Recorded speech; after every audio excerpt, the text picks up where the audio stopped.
Reka tubifurize ibihe byiza bakunze gukora News TV aho mugiye muherereye hose, haba ku mugabane w'isi yose, i Burayi, Amerika, Afurika, Aziya, by'umwihariko ndetse no mu Rwanda.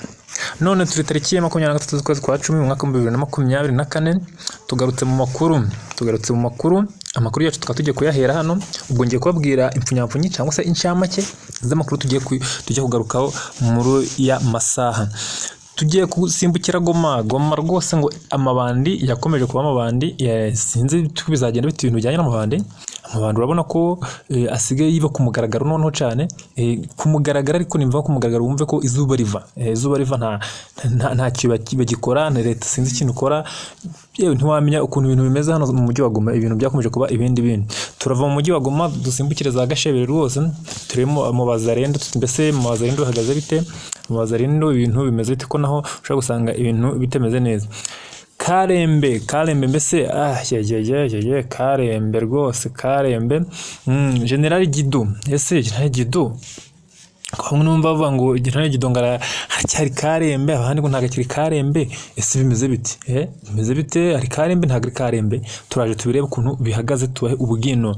Masisi rwose, Masisi muri Gahira, ubwo ahantu muri Mukoto, muri quartier ya Gahira, naho rwose imirwano akomeje kuba imirwano, haje gufatirwamo na za matekwa nyinshi cyane. Turaje turebe ukuntu ibintu bihagaze rwose hano muri Gahira, naho ntago ibintu bimeze neza.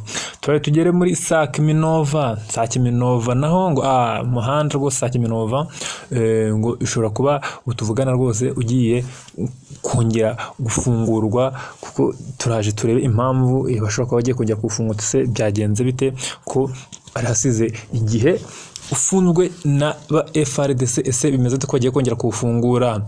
Umuntu utarakora subscribe, reka tubase gukora subscribe, like na share rwose mubikore, kandi mubikore n'umutima mwiza, turabakunda cyane. Twirukanse reka duhere hano rwose, hano za Karembe turebe tuti General Gido. Mbese Gido ubundi byamugendekeye bite? Gido ko bari muri ngo ari acyari hano Karembe, abandi bati ntago akiri Karembe, ibintu byiwe bihagaze bite? Rwose hano General Gido ntago akiri muri hano Karembe, byo ngo ngari Karembe, ibintu ni ibihuha, ni ukubesha rwose. Utuvugana General Gido yarahunze, ntago ari hafi ya Karembe rwose. Amakuru tugeraho avuga yuko utuvugana ashobora kuba ahubwo ari zapinga, hepfo rwose, ashobora kuba ariho yibereye, cyangwa se no hirya y'ubundi amakuru twakiriye avuga yuko ashobora kuba ari aho muri zapinga.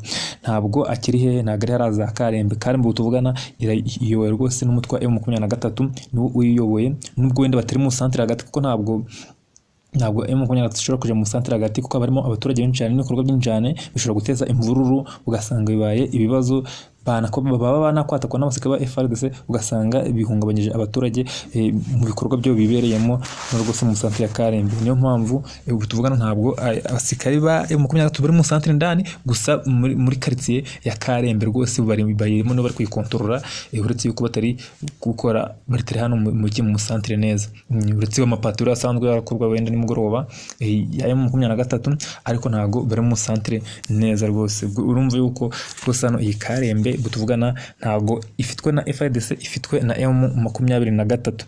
Dehe twirukanke tusimbukire Masisi rwose, hano muri Mukoto. Ubwo nimvuga muri Mukoto, mwumve muri quartier ya Gahira, naho haba imirwano ikomeye cyane, imirwano iri hejuru ku rwego rwo hejuru.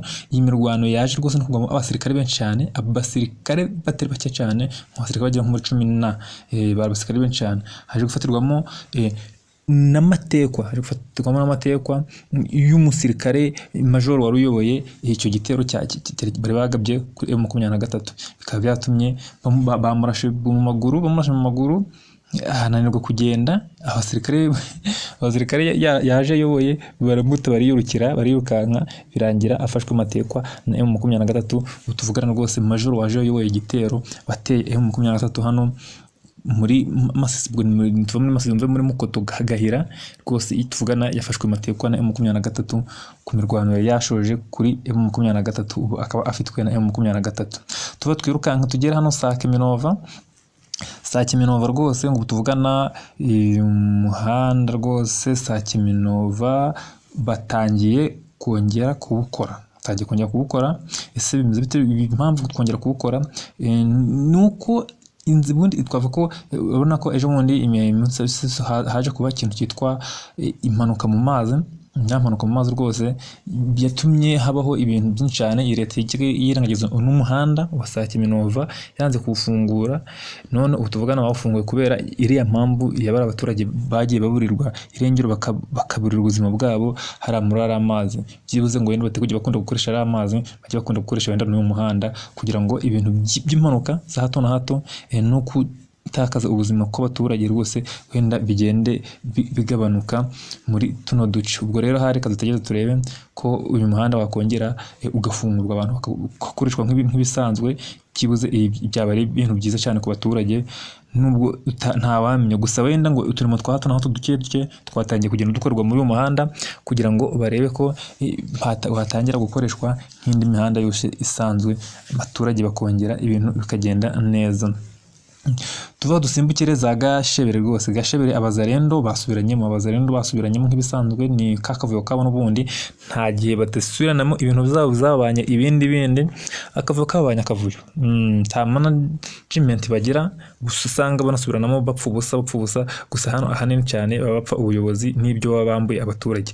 Hano ntabwo bajya bumvikana. Buri umwe wese hano mu bazarendo ubundi buri umwe wese aba yumva yayobora undi, yaba umuyobozi kandi ibyo bintu numva ntabwo byashoboka. Ubundi bagomba kugira umuyobozi umwe ubahagarira kugira ngo abase kubamanaginga, ariko tuvuga n'abahora bashwana bapfa ubusa, bapfa kuyobora cyangwa se bapfa ibyo baba bagiye bambuye abaturage. Ahubwo akenshi hano bararasanaga ivumbi rigatumuka, rimwe na rimwe ugasanga abaturage bahasize ubuzima bitewe n'izi mvururu baba bari mu bwazo, bari muri ngo bari gupfa ubuyobozi nangwa se bari gupfa ibyo baba bagiye bambura abaturage bagiye bahura nabo mu bice bigiye bitandukanye.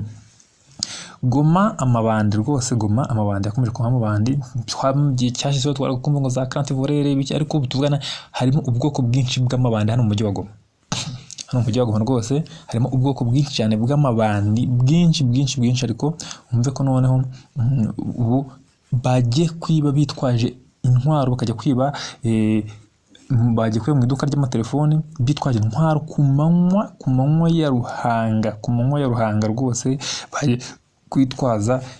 Bagiye kwiba amatelefone bitwaje intwaro ahantu mu quartier kitwa Nguni ku Sinyerise niho bagiye kugira gute, bagiye mu iduka ry'umucuruzi rwose wacuruzaga amatelefone, binjiramo mu duka biba amatelefone ku mugaragaro ku manywa, izuba riva, abantu bareba, nta leta irebera, nta kintu na kimwe byibuze banakorera wenda aya mabandi. Ubwo urumva ko abaturage bakomeje kugira uje bafata, ariko kuko iyi ni leta turimo, iyi ni leta bwoko ki, iyi leta tuzagira dute ko mbona bahora bwo baduhohotera, twibwa ku manywa Nyaruhanga, ku Karubanda, izuba riva, abayobozi bareba abasirikare ntagire ikintu bakora.